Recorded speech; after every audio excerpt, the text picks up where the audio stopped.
Good morning and welcome to Lariat TV News Today. I'm Caroline Waterhouse. And I'm Meredith Aldis. Thanks for joining us. A group on campus has been finding their voice and speaking up for LGBT students on campus. LTVN's Riley Sievers has the story.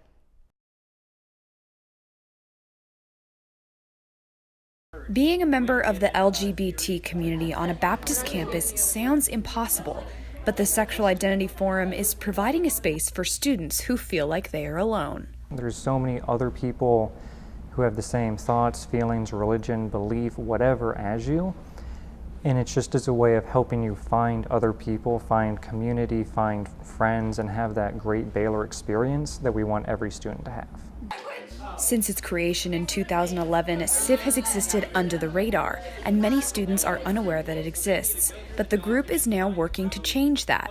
Baylor's 2017 climate survey revealed that 8% of students who completed the survey identify as other than heterosexual. So we are a just minority group on campus to give a voice, community, and place of belonging for the 8% of Baylor student body who identify as being queer, transgender, non-binary, or really anything in the wide spectrum of LGBT.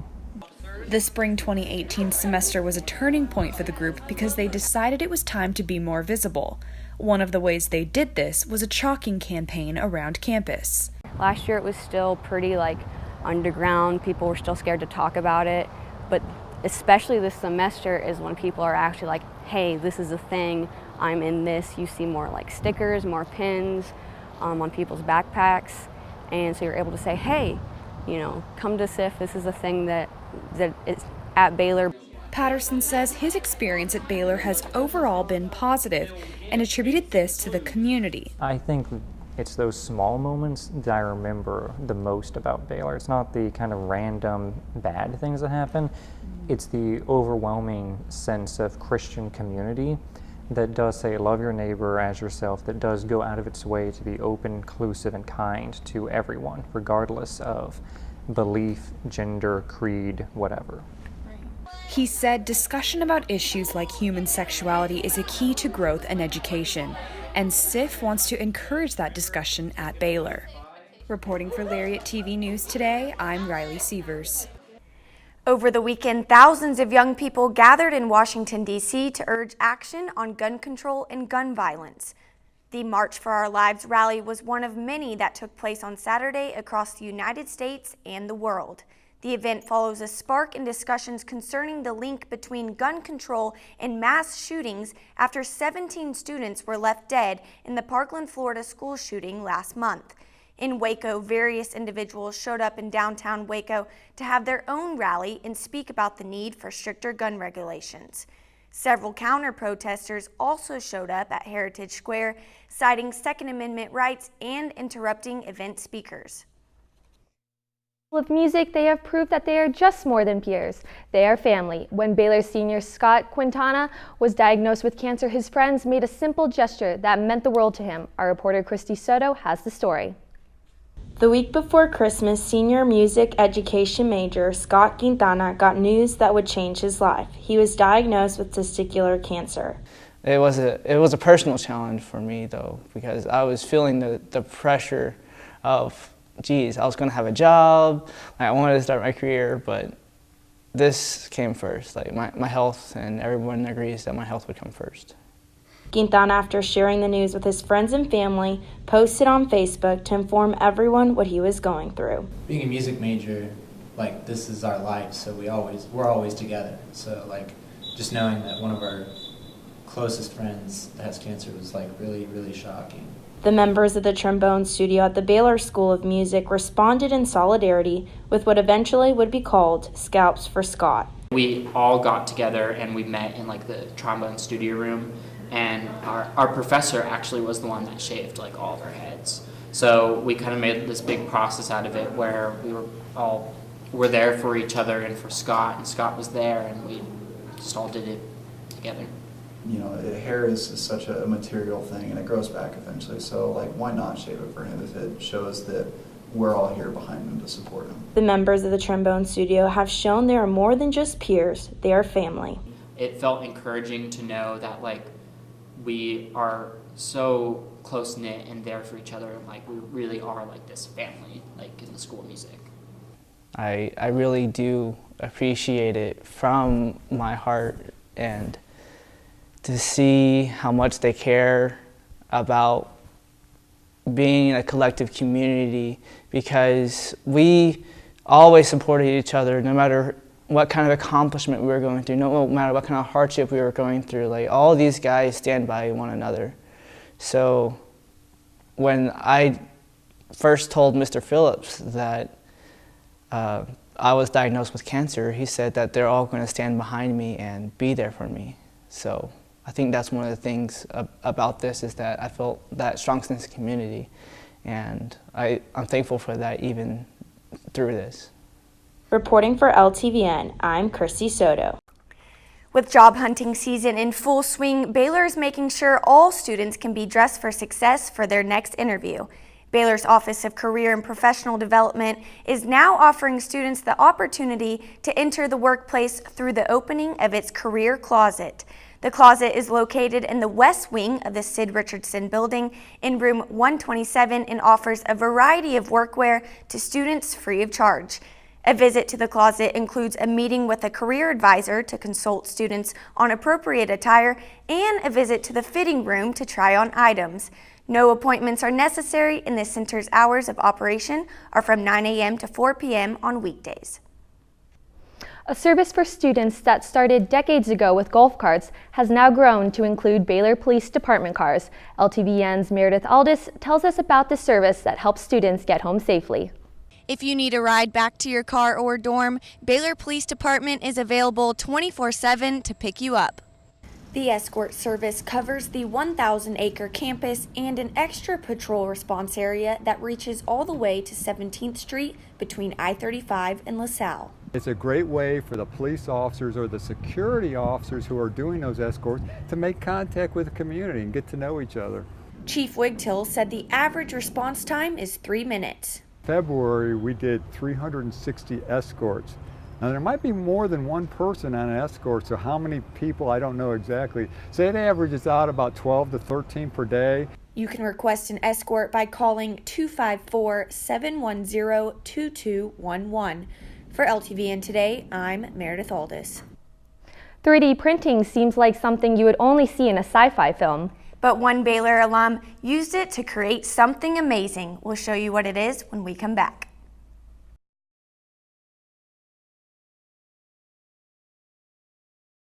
It's not just a school to me, it's home.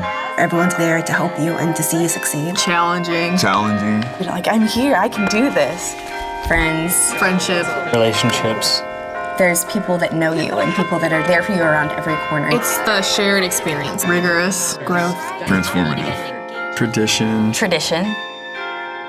Faith. I've loved every second of it. It's family. It's home. It's Baylor.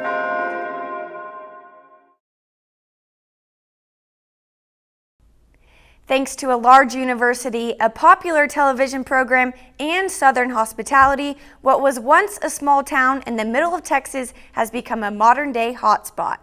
Over the last 8 years, Waco has seen a population increase of almost 10,000 people. Jessa King-Garrity, Vice President of Undergraduate Admissions and Enrollment Management at Baylor, said there has been a sharp increase in applications from high school students. Baylor recently announced a wait list for the fall semester of 2018 due to that high demand for enrollment. A new project called Union Hall is also supposed to open sometime in the fall downtown. It will be a food hall that will feature 21 vendors and 4 restaurants.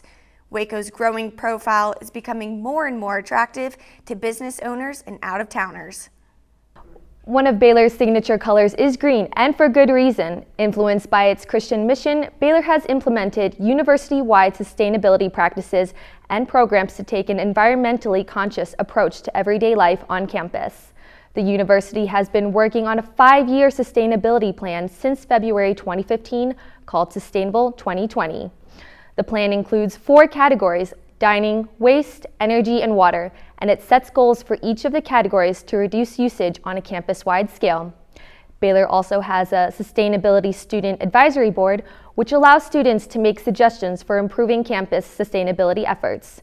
Smith Getterman, the Director of Sustainability and Special Projects, said he believes Baylor's push for sustainable practices is part of Baylor's Christian mission, including loving our neighbors as ourselves. Women's History Month is coming to an end, and some members of the Baylor community created a new way for residents to learn about the contributions women have made to Waco over the years. LTVN's Riley Sievers has the story. March is National Women's History Month, and a few members of the Baylor community have found a new way to recognize the contributions women have made to Waco history.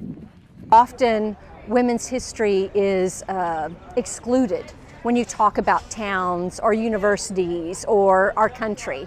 And so this is an opportunity for us to highlight women's contributions to the development of Waco, and also at the same time highlight some key themes in women's studies that you find in our own town. Organizer of Waco Walks, Ashley Bean Thornton, said the different elements of Waco's history are what make the walks fascinating. We have the Old South and the Wild West kind of coming together, and some of those elements, and then also the religious element from Baylor, and all of those things mixed together just make Waco a really interesting little whirlwind of history. And of course the woman's element of that is just what we're focusing on this particular time, but the overall history of Waco is really fascinating.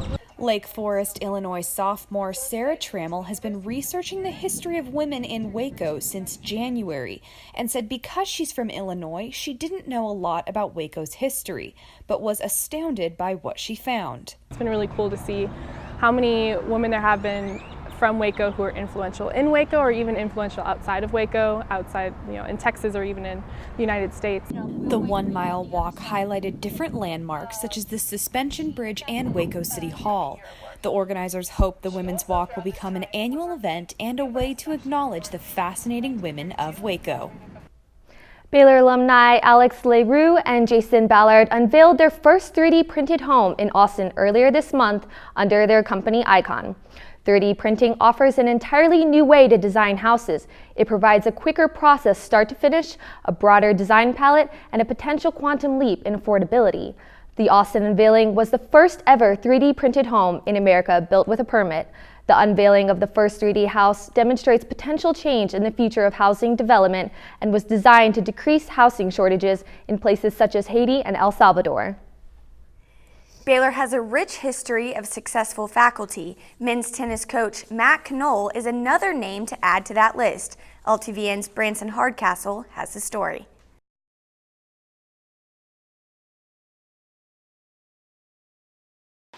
The winner of 3 National Coach of the Year awards, 6 Big 12 Coach of the Year awards, and 14 Big 12 titles, men's tennis head coach Matt Knoll knows what it takes to win. This season, he added to his impressive resume, winning his 500th career match. When you have career milestones like that, when you're still active, I feel like I'm just coming into my prime. I've got a lot of great years left in front of me. It certainly gives you a chance to reflect on all the people that have been a part of that. In 2004, Knoll led the men's tennis program to Baylor's first ever team national championship. And it was more of a mindset that it was kind of, championship or bust. We weren't going to be satisfied with anything less than winning it all. Knoll has had consistent success since he first took over for Baylor in 1996, leading the Bears to 16 seasons with more than 20 wins. He's had unbelievable successes, and all of the credit to what he's built here goes to him. I think it's been an amazing experience for all of our guys and for the coaches that have come through to learn, what it's really like to be a part of a top 10 program. One big reason for his success is Knoll's ability to recruit top talent from around the world. If you come here to play, you're going to be in the national scene. You're going to have a chance to compete for a national championship, and the reason you know that is that we've done it every year, and we're going to continue to do it. And so I think it's something that, we attract guys that want to be part of that, and it's an expectation here. Reporting for Lariat TV News Today, I'm Branson Hardcastle.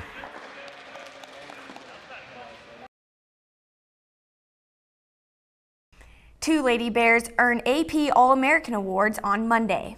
Stick with us to find out who. We've got sports when we come back.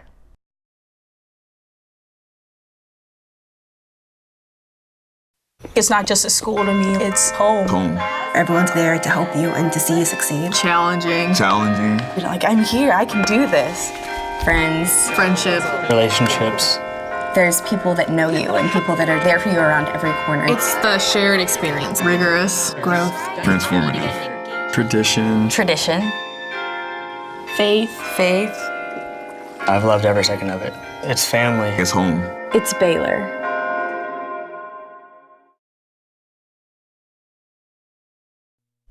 The 13th ranked Baylor softball team has a huge weekend coming up with its Big 12 opener showdown against 5th ranked Oklahoma at Getterman Stadium. This is a big matchup to start conference play for Baylor, so the team will need to use their recent 11-2 victory over NDSU this past weekend for momentum to take down the Sooners. They're hoping to lean on senior outfielder Jessie Scroggins, who extended her program record with the 72nd multi-hit game of her career. The Bears and Sooners will face off Thursday, Friday, and Saturday nights. Baylor baseball hits the road Thursday to face OU in Norman in a best-of-3 series. The Bears' offense exploded Monday night as they beat Prairie View A&M 17-5. Josh Bissonnette led the way as he went 3 for 4 with a home run and 4 RBIs. Baylor has won 10 of its last 14 games and will look to add to its recent success against the Sooners this weekend. Women's tennis upset number 9 Northwestern at home Tuesday night, defeating the Wildcats 5-2. The team lost the doubles point, but outplayed Northwestern in singles play to improve to 11-10 on the year. Baylor has 2 wins over top 15 teams this year, and they will stay at home for their next match against Texas Tech on April 6th. A Lariat crew traveled to Lexington, Kentucky to cover the women's NCAA tournament this past weekend. Unfortunately, the Lady Bears were unable to come out on top, and one of their most unforgettable seasons came to an end.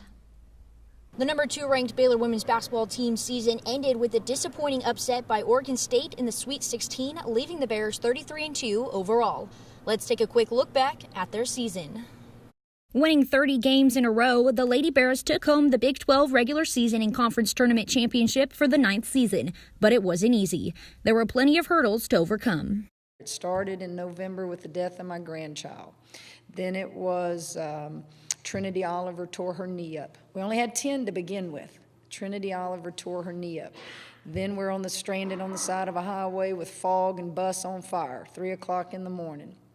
Then we come back and Shamika dies. And it was just something that we had to deal with, and you have to deal with it. You're human. And I'm so proud of how they dealt with it.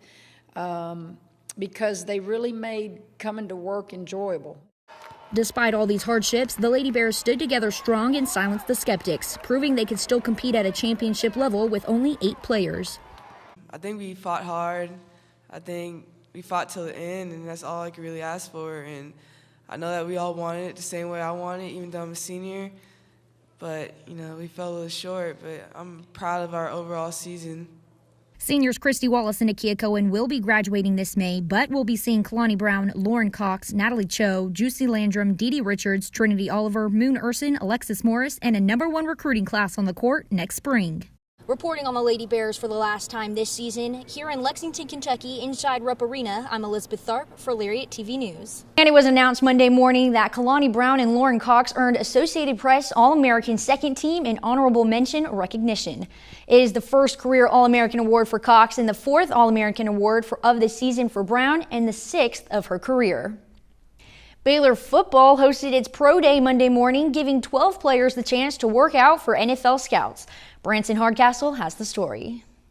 Former Baylor football players participated in pro day Monday morning to showcase their skills in hopes to make it to the NFL. All of the guys that I trained with prepared. We had 2 days. So, we all felt comfortable. I felt comfortable. I was ready to compete.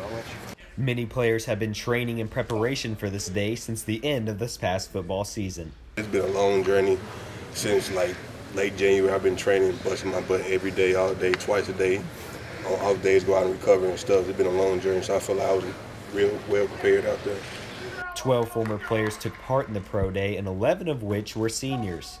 This was the first time for many to be back on campus since the end of the season. It feels great to be back, just be with the family. This is home right here, man. It was hard to walk off the field for the last time. just coming back up in here with my brothers, my old teammates supporting us, just felt good to be back. I felt like I never missed nothing. Felt like I was still on the team. These players will hope to hear their name called when the NFL draft begins on April 26th. Reporting for Lariat TV News Today, I'm Branson Hardcastle. And that's your sports update for this week. Thanks for joining us. That's Lariat TV News Today. Have a great Easter break.